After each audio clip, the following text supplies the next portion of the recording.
Quote, "The essence of America, that which really unites us, is not ethnicity or nationality or religion. It is an idea. And what an idea it is, that you can come from humble circumstances and do great things." Condoleezza Rice.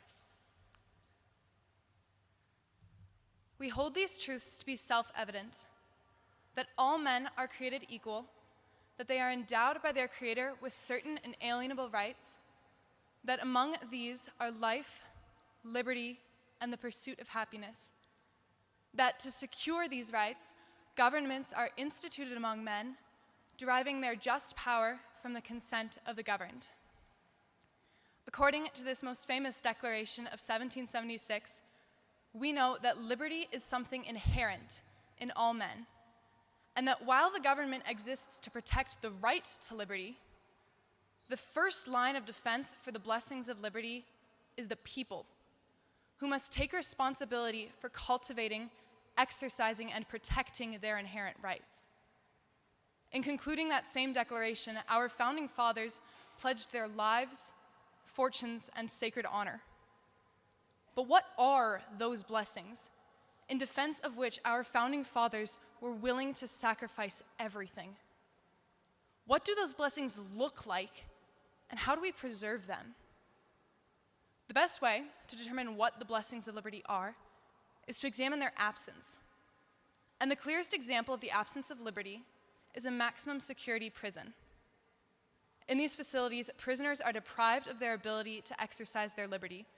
The prisons are often harsh and sterile in architecture. The prisoners are subject to forced conformity. And though the prison is overseen by armed guards, life in prison is dangerous. And the focus of the prisoner is on surviving rather than thriving or flourishing. While most people are never going to be sentenced to time behind bars, I would argue that many are living in prisons of their own fashioning. For the average American, such obstructions to the practice of their liberty could include our predominant and growing cancel and fear cultures that grip everyone from our kindergartners to our college students. Recent studies reveal that 4 in 5 college students feel the need to self-censor on campus or with professors for fear of being canceled by peers or having their grades unjustly lowered simply because they hold different beliefs. And fear is becoming the predominant emotion among Americans today. Children are being allowed less and less independence because a constant media cycle presents to their parents a world in which children are abducted from every corner. And sadly, many of our public schools quite resemble prisons. Their halls are blank and sterile, and though perhaps campuses are becoming safer, it's only because of big metal doors, deadbolt locks, and metal detectors.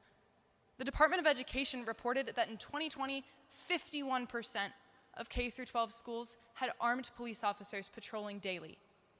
When I was in grade school, my classmates often made jokes like, "My gosh, it's like we're incarcerated or something." And while at the time I thought they were just whining about homework, looking back, I realized their complaints weren't entirely unfounded. 2 years ago, a Minnetonka charter school put barbed wire on the fences of their playground to stop kids from climbing over and running off. But the biggest problem with these negative cultures and systems is that they focus our gaze downward, on mere safety.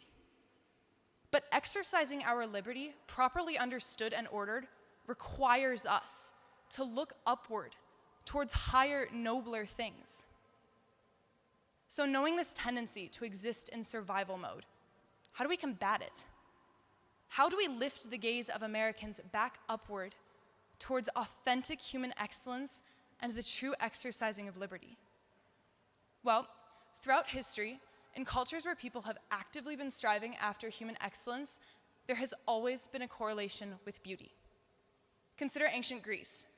Within 50 years of the establishment of democracy in Athens, the Parthenon was erected, various philosophical schools were established, and such impressive statues were crafted that the later conquering Romans just copied them. Beauty is a mark of a flourishing culture. It is a mark of a culture that truly values its liberty. Just look around at this Capitol building. Where liberty is held in a place of honor, beauty naturally follows. And this correlation between beauty and liberty is one tool by which we can break the self-implemented shackles binding Americans today. By curating beautiful spaces and by reincorporating an emphasis on beauty in the architecture and curriculum of our education systems, and by intentionally consuming beautiful media, we inform the imagination of Americans to think about and to desire noble things, which can only be attained by the free.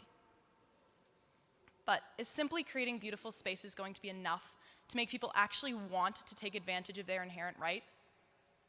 A relatively recent area of scientific investigation, built environment, revolves around how our environment affects us, how we think, how we act, and even how we heal.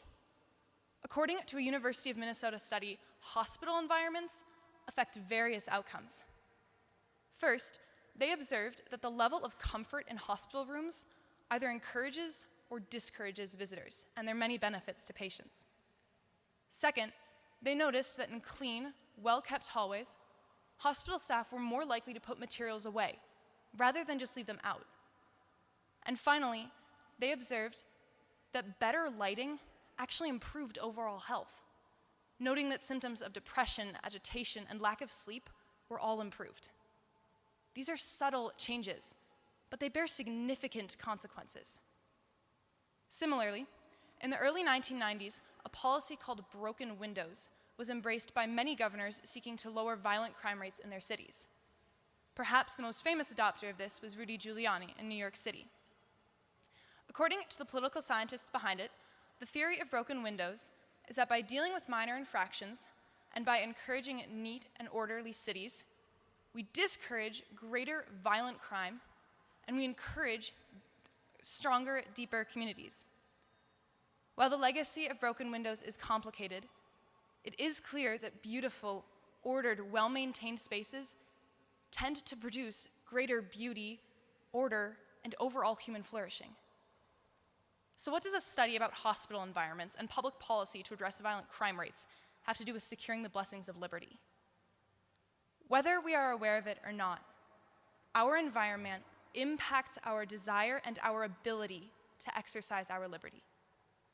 If our task as the leaders and future leaders of America is to inspire people to take advantage of their inherent right, then it is imperative that their environment reflects that as well. In a 1771 article to the Boston Gazette, Samuel Adams wrote, "The truth is, all men might be free, if they truly valued freedom and defended it as they ought." His observations are still true today.